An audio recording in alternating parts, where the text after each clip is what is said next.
The CEO of YouTube just released a brand new blog and video revealing their top four priorities that YouTube has for 2026, as well as a whole bunch of quotes and insights for what to expect, what's new, what's coming.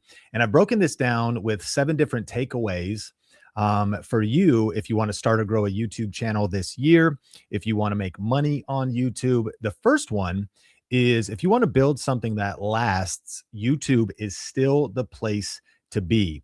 So here's what Neil, the CEO of YouTube, said. He said, "We are the world's original and largest creator economy, and we intend to remain that way." YouTube's the king. YouTube is the dominant force. And that was one of the main takeaways. YouTube has paid creators over $100 billion in the last 4 years alone. And he said, creators depend on us for a living, and we take that responsibility incredibly serious. So I want to welcome you to today's episode of the Think Media podcast.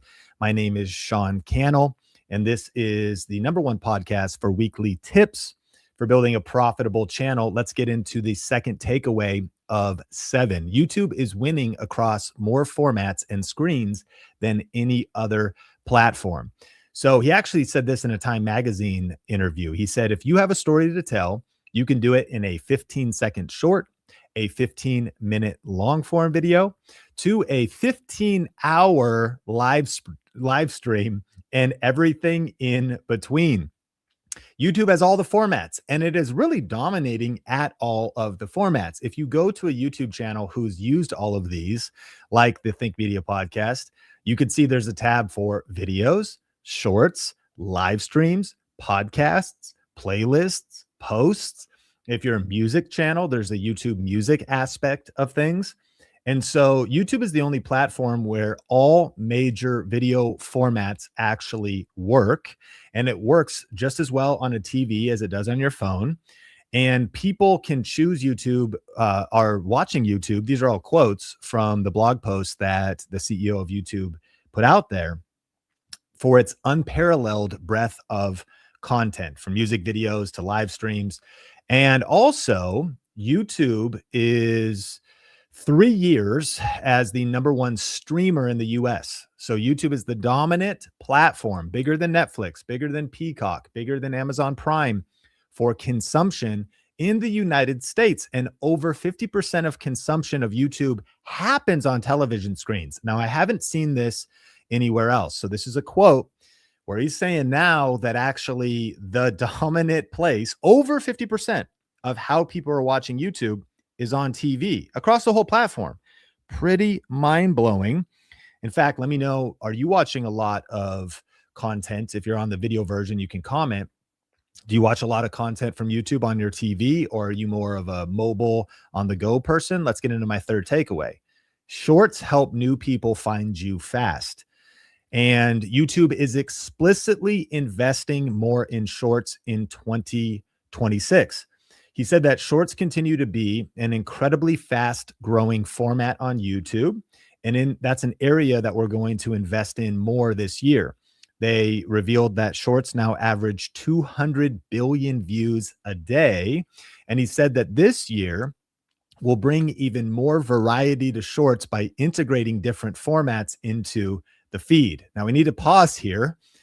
What does that mean, Neil? And so he's saying the shorts feed is going to integrate different formats. Now, I think we can make some educated guesses here. And if you have any information, let me know.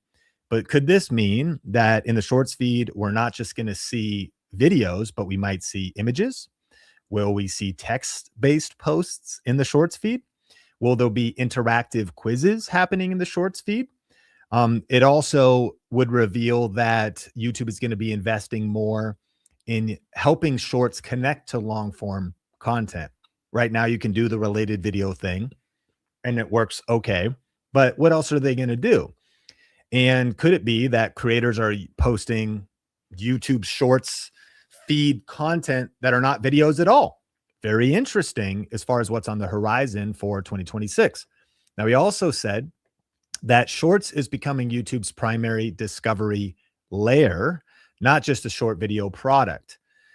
So shorts being the primary way that people are getting discovered on the platform. Are you posting YouTube Shorts right now? Do you have a shorts strategy for this year? Are you taking YouTube Shorts seriously? But here's a deeper question that is happening in our creator community, and that is, are YouTube Shorts ruining the feed and the homepage? I'm curious your thoughts, because a lot of people are reporting that back in the day, you could go to YouTube on your desktop and you saw 10 beautiful long form videos that were right up top. And then maybe below that, you saw some playlists or some other things, and then eventually some shorts. These days, sometimes you're seeing shorts first. Maybe you're only seeing 3 gigantic long form videos, which this is why some people are like, views are down or long form views might be suffering or struggling. Well, the way that YouTube is distributing content is they're putting shorts front and center. They're putting them up at the top. A lot of people are frustrated by that. If they're saying shorts are the primary discovery mechanism, we all need to be thinking about, okay, what is our short strategy and how are we using shorts to lead to long form? Are we tapping into that? And then are we also frustrated? I mean, what are you going to do about it? Of course, YouTube does care about the creator community and wants feedback, but it's pretty wild how now you're seeing fewer long form videos being recommended on the homepage, tons of short content on your mobile feed. You might see these tall videos fill the whole feed, 2x2 shorts, and then you get into some long form videos. So I'm curious your thoughts, if you're able to comment. Are YouTube Shorts ruining the feed and the homepage? Next, shorts are the main ways people discover new creators on YouTube. So this is what's coming from the blog that he wrote. He said, from niche interest to global trends, viewers are finding what they love on shorts, and shorts continue to grow incredibly fast. And he said, we're making it easier to stay connected to your favorite creators on shorts. Now, what could that possibly mean? I don't know, because you already can subscribe.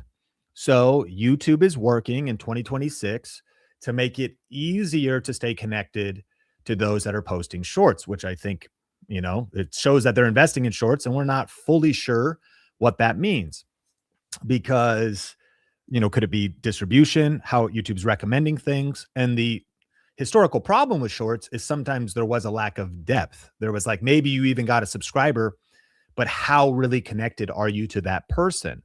The big takeaway is this: when it comes to YouTube Shorts, expect YouTube to continue to evolve. In 2026, you got to stay on your toes. You got to keep learning. YouTube success is a moving target. And I think it's important that we don't get romantic, because we could get frustrated. Like, I wish it was like it was in the old days. Well, it's not. So how do we update and pivot and adapt? I'm kind of frustrated with what's happening on the homepage. Me too. But what can we do to pivot and adapt? And we definitely need to stay on our toes. So make sure you're subscribed, because we'll keep you in the know with all the latest information when it comes to YouTube. Now, here's my 4th takeaway of the 7 takeaways from this new blog from the YouTube CEO. By the way, we'll cover his 4 priorities at the end. But YouTube now gives creators a real global audience, even if they only speak one language. So he said this: in December alone, we saw more than 6 million viewers that watched at least 10 minutes of auto-dubbed content. Interesting. So if you have this turned on, what YouTube will do now is you're just posting your video, maybe in English, and YouTube will auto-dub your content. Pretty powerful AI technology. And now someone could watch your video auto-dubbed in Spanish, auto-dubbed in German. I'm not sure all the languages that they've rolled out. And so what he's saying, and by the way, 6 million might sound like a lot. That's not a ton of viewers. YouTube has 2.9 billion monthly active users. 6 million is not a ton, but nevertheless, in December alone, 6 million viewers watched at least 10 minutes of auto-dubbed content. This is an exciting update, because it just speaks to the fact that you, as a business owner creating content or a content creator, really have a chance to reach an international audience, really without doing anything. I mean, all you got to do is create good content, and YouTube is going to continue to add these features that allow AI essentially to auto-dub your content. The 5th takeaway is AI lets more people get started on YouTube. So he said the goal is to use AI to empower the amazing human creativity that happens on YouTube every single day. And his quote was, just as the synthesizer or Photoshop or CGI revolutionized sound and visuals, AI will be a boon to the creatives who are ready to lean in. So what does that mean? Well, the synthesizer did not replace musicians.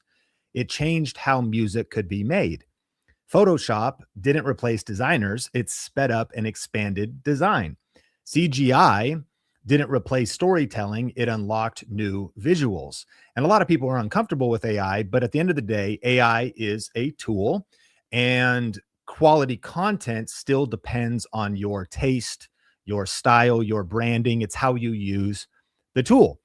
And make no mistake, YouTube is pro AI, and they are leaning in to embrace AI even more in 2026. And so he said this, in fact, that in December, over 1 million channels used our AI creation tools daily.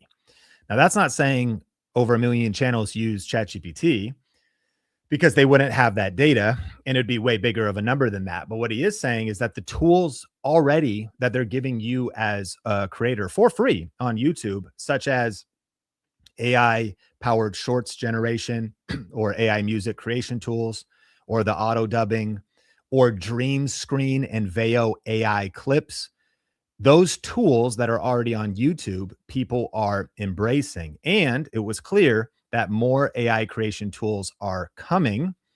And one of the biggest ones is that YouTubers will now be able to make shorts with their own AI likeness.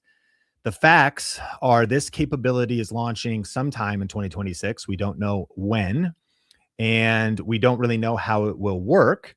But basically, you're going to be able to create an AI avatar of yourself. There's a lot of software that will do this now, different platforms you can use, but I'm guessing this is going to be for free, integrated right into YouTube Shorts, and you'll be able to tap into AI avatars. I don't know how you feel about that. I don't know what your thoughts are, but it's a pretty big announcement, and we don't know exactly when that's coming. But here's a couple of the things they broke down. Essentially, AI is being framed as a creative amplifier, a tool that lowers friction, and not a replacement for your ideas, your taste, or your vision. And so AI is a massive emphasis. And there's a big myth that like YouTube is not pro AI. And we'll touch on that a little bit later when we talk in the priorities. They have some very interesting things to say about kind of the dark side of AI. But they're pro AI. If you're using tools to be original and to create good content that adds value, they're going all in on AI in 2026 at YouTube. And this is actually one of the things we're going to be going super deep on one of our upcoming events. Now, this isn't for everybody, but just heads up, if you haven't heard, February 26th and 27th in Las Vegas, we're hosting our next YouTube Mastermind. You can apply at thinkmediamastermind.com. I'll put a link in the show notes. And this is different than anything else we've done. You'll leave with a strategic content plan with coaching and feedback, smart AI tools, networking and support, and your full system for consistent growth on YouTube. Myself, the Think Media team, our coaches will be in the room with you. You'll actually get to meet with me, our staff in small groups, and we talk all about the behind the scenes of how the sausage gets made in the kitchen. Not sure if that analogy worked, but you know, how does stuff get done at Think Media and really help you get more views, grow your channel, monetize as a creator-driven business or a business owner that wants to get leads and sales. And so if you've been doing YouTube alone, that ends at the YouTube Mastermind. Very limited. It's a small group, and there's actually only a few spots left for the next one. And so there's a lot of cool things you can get when you join us in Las Vegas. And so if you want to apply, go to thinkmediamastermind.com or just click the link in the show notes, and let's get into the next takeaway. Takeaway number 6, AI makes it easier to stay consistent without burning out. Here's the quote. We've rolled out a slew of tools to help creators produce content more easily. Now, you might already be like, bro, Sean, I'm stressed. Like, I can't even keep up with the news. I can't keep up with the AI tools. I don't know if there's anything easy about creating content, but let me just encourage you. AI is separating winners and losers. Why? because those that are embracing AI are getting their time back. They're being more productive. They're getting more done in less time. They're able to refine their ideas, create scripts faster, dial in titles, thumbnail generation for AI. It's revolutionizing the whole space. And the end goal of all of this is to produce content more easily. Now, of course, creating content takes work, but the big takeaway that I think is legit is AI does make it easier to stay consistent so you don't burn out. Very important. What are your systems? What is your workflow? What are the newest and best tools that could be saving you time when you're doing it the old way and tiring out? So they're going to continue to add new tools. And then I would expand beyond that to say it's not just about waiting for YouTube to be doing things. It's about asking yourself, what are the best AI tools that can actually bring more sanity and peace of mind so I can spend more time with my family or on hobbies and making better content more easy. Now we'll get into these 4 priorities in more detail in just a second, but here's the 7th takeaway. You can still start a YouTube channel and get discovered. Here's the quote. The most important creator on YouTube in 5 to 10 years is probably somebody you've never heard of. They might be starting their channel today. I think that's exactly right. And the cool thing is we know that YouTube is invested in helping people who are starting from scratch or who are brand new get discovered. I know that it doesn't necessarily feel that way, and it feels like competition is fierce because it is. 20 million videos are uploaded to YouTube every single day. But you're smart for investing in yourself by listening to content like this, because if you adapt and pivot and think about how's discovery working, what's my short strategy, how am I using AI, and simply the fact that long form is still alive and well, future is bright on YouTube. If you're getting 1% better with every upload, figuring out your voice, figuring out your brand, figuring out your content, the next biggest creator is someone who's probably starting today. And he goes on to say, from niche interest to global trends, viewers are finding what they love on YouTube. I like that word. It's a discovery word. Viewers are finding what they love. So how are you tapping into specific niches? How are you tapping into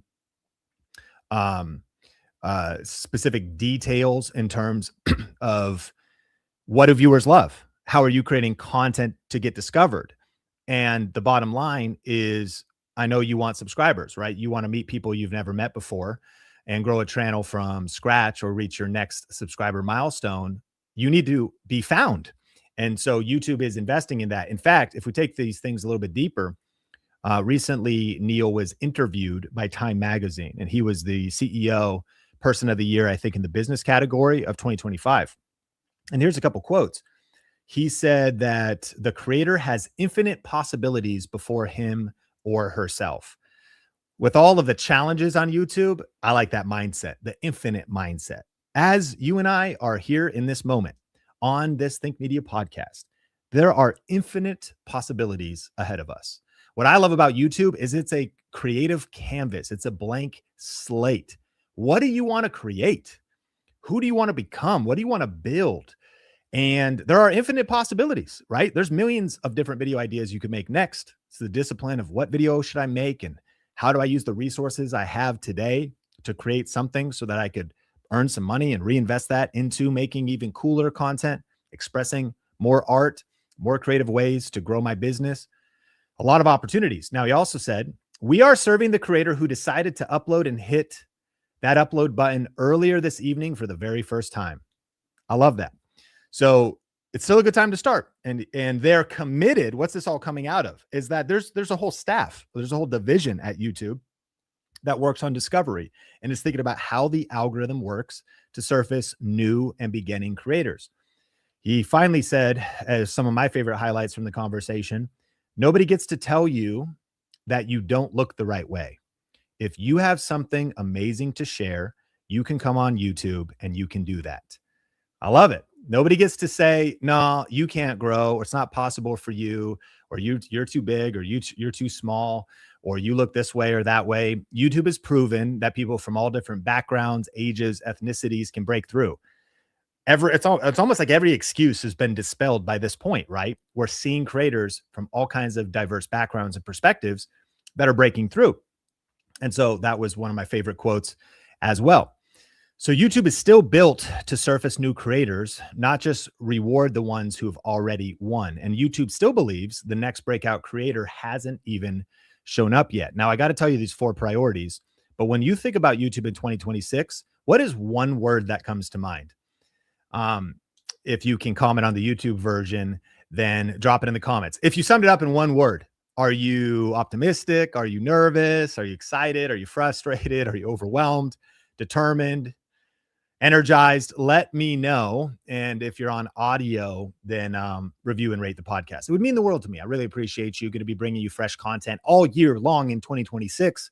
And I know there's not comments on the audio platforms, but please rate and review the podcast.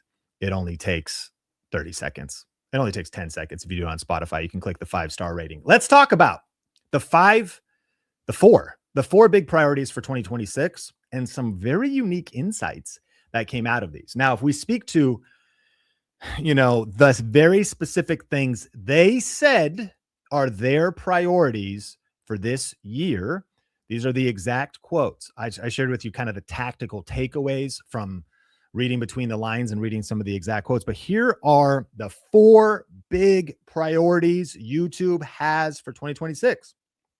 Number 1, reinventing entertainment. Creators are the new stars and studios.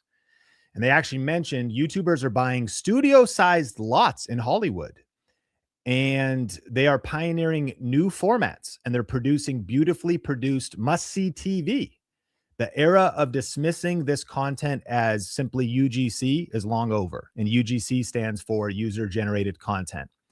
So these are what they're saying. They want to help creators tear down the walls between traditional media and new media. And the idea that a show has to be 28 minutes and, some kind of, again, TV show in a traditional sense, we're, as content creators, able to redefine everything, different media lengths. But I think a big takeaway on this one is also we're going to see in 2026 creators like going to another level, making like their next hero video, making bigger swings when it comes to production. And let me challenge creators of all shapes and sizes and budgets. And you're like, bro, I don't even have a budget. What would it look like for you, though, to sit down and not rush out a talking head video, but to really take some time to film and shoot and storytell and make something that is higher quality? I think one of the biggest trends in 2026 is quality over quantity. This is not the place to debate that fully. There's a time and place for doing like a 30-day vlog challenge and rushing out a vlog a day. But I think there's something about you asking yourself, what would it look like for me to do a hero video? What does that mean? A video that just takes more energy, more time, but that's a bigger swing. You might not be able to, buy or rent a warehouse in Los Angeles, in Hollywood, but you certainly could invest in higher quality on your next upload, especially with sweat equity of just your time, your creativity, your editing, your learning new skills. The second of the 4 big priorities is building the best place for kids and teens. Now, I love this. Some of the insights said that a Kantar study revealed that 93% of 18 to 27-year-olds in the US agree that YouTube helps them learn new skills. I know that you're listening to this, you're probably passionate about the next generation. Maybe you are the next generation, about learning, about making the world a better place, about how can you encourage and educate the youth. YouTube is trying to build the best place for kids and teens. And according to an Oxford economics survey, 79% of US teachers who use YouTube agree it helps students learn.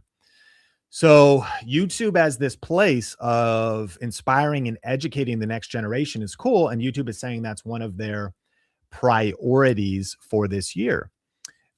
Additionally, they also announced for the parents out there that they're updating and strengthening parental controls. They want parents to have better controls to decide what's right for their family and you will soon be able to control how much time kids and teens spend scrolling shorts, including setting the timer to 0, which is an industry first compared to other platforms. So if you're a parent and you want to have micro controls over what your student is doing, your child is doing, your teen is doing on the platform, they're committed to beefing up that experience. Now, number 3 is powering the creator economy. And we covered this a little bit, but they mentioned that they not only are a massive economy in regards to what they're paying creators through the YouTube Partner Program, 100 billion in the last 4 years, but also that YouTube itself actually is contributing to the GDP of the United States, and they contributed $55 billion to the GDP in 2024 and supported more than 490,000 full-time jobs as creators built businesses and hired employees within their communities. I'm not even really sure how they mention this, or how they measure this. But for example, Think Media has 30 employees that works at our company. And so we didn't get a survey, so I don't know, did they include us in the survey? But it speaks to the fact, I would imagine that's directly YouTube actually employs people that work at YouTube. They are creating an economy that creators work at. And even bigger than that, a business owner, you've got, maybe you hire a video editor, you've got a social media manager, and via YouTube and your own products and offers. Here's the bottom line. They just want to keep empowering this whole YouTube economy. And I do think the proper perspective is to see how real the opportunity is and how bright the future is when it comes to YouTube. Now, they also talked about how they're adding new ways for you to earn money on YouTube. I'm not going to go into that right now because we actually already covered it on the Think Media podcast. I'll make sure that episode is linked in the show notes. But Nathan and I are breaking down the current subscriber limits or the updated terms for you to qualify for the YouTube Partner Program. It sounds crazy, but there's like over 20 different mechanisms for earning money from YouTube right now. So that is a must-watch episode after this episode. And here's the 4th thing: supercharging and safeguarding creativity. Now, there's like 4 pieces to this.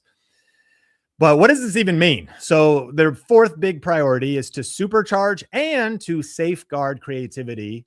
And essentially what they're talking about is AI.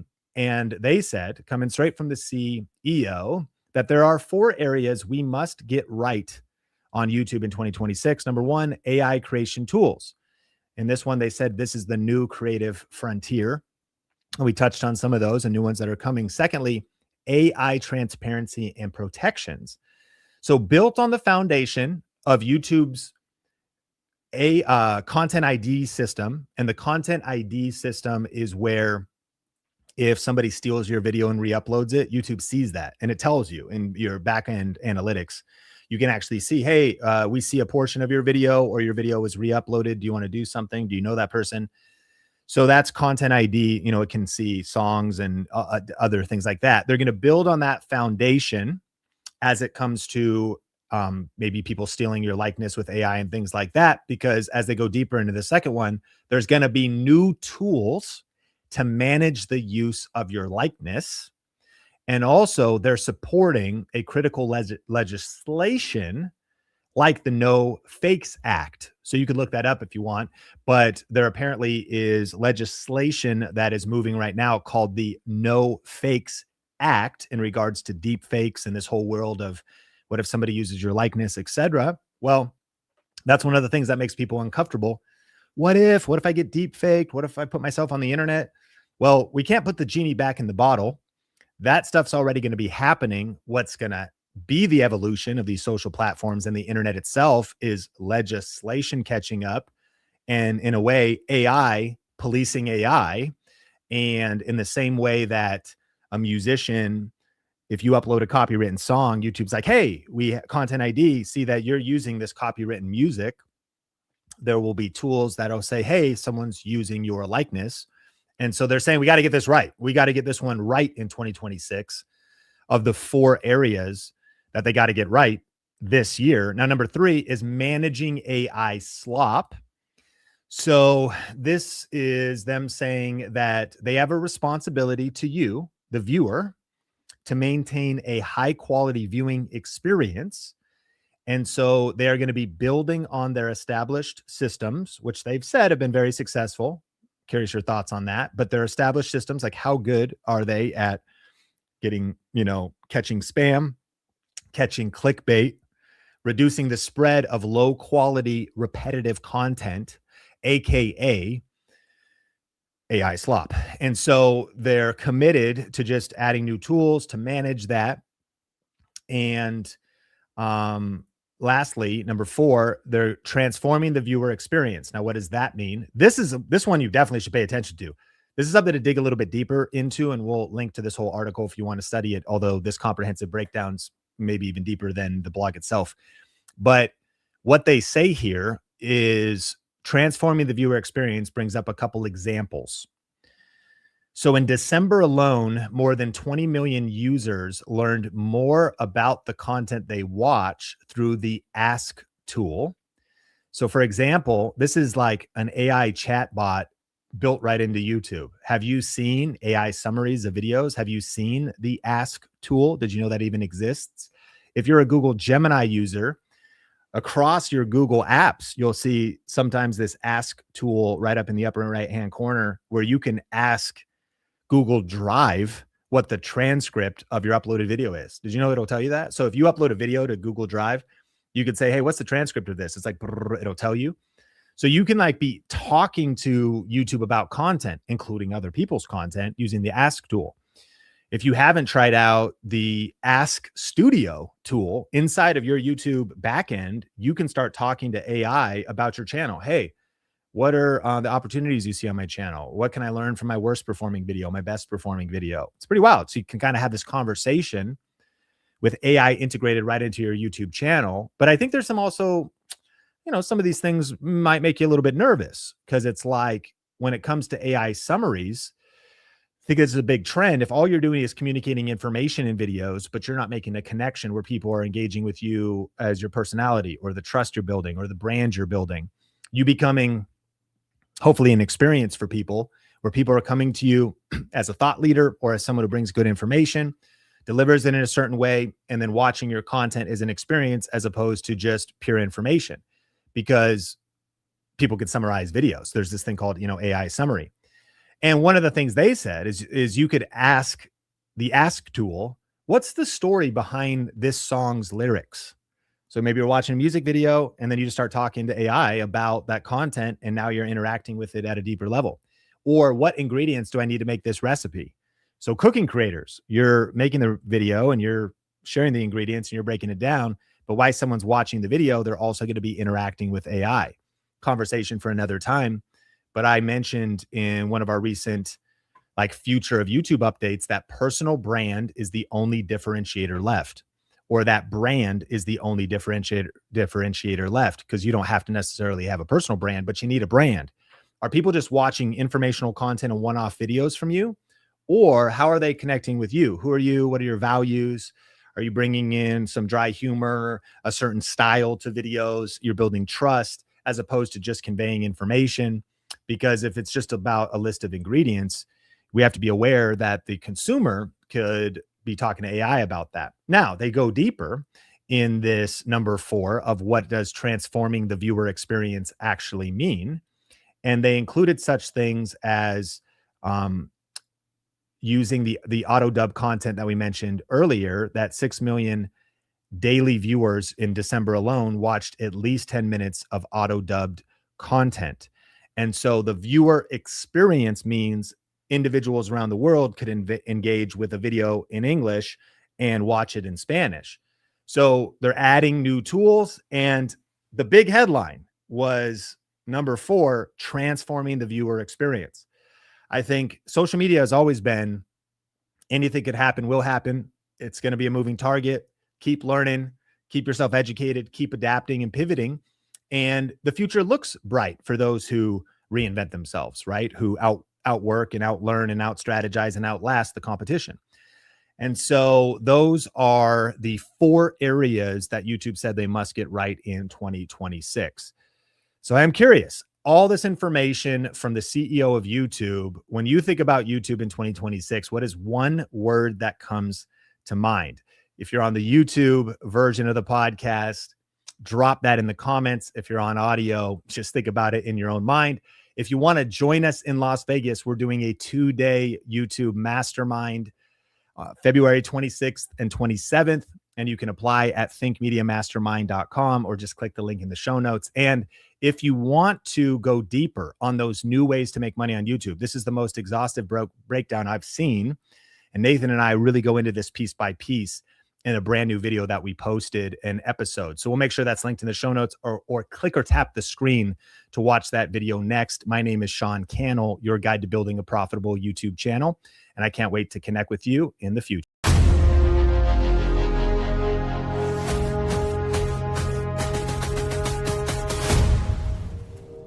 If you don't have a YouTube channel as a business owner, then you're already behind. If you're a business owner, if your goal is to grow on YouTube, what is the cost of you not doing this? This event might have saved my YouTube career. It's been fantastic. Because of this mastermind, I walk away with confidence. Being in proximity to like-minded people who are going to motivate you and are going to push you to become a higher version of yourself is key to any business you're trying to run, but especially YouTube. So thanks so much, Sean and the team, for putting together this amazing event.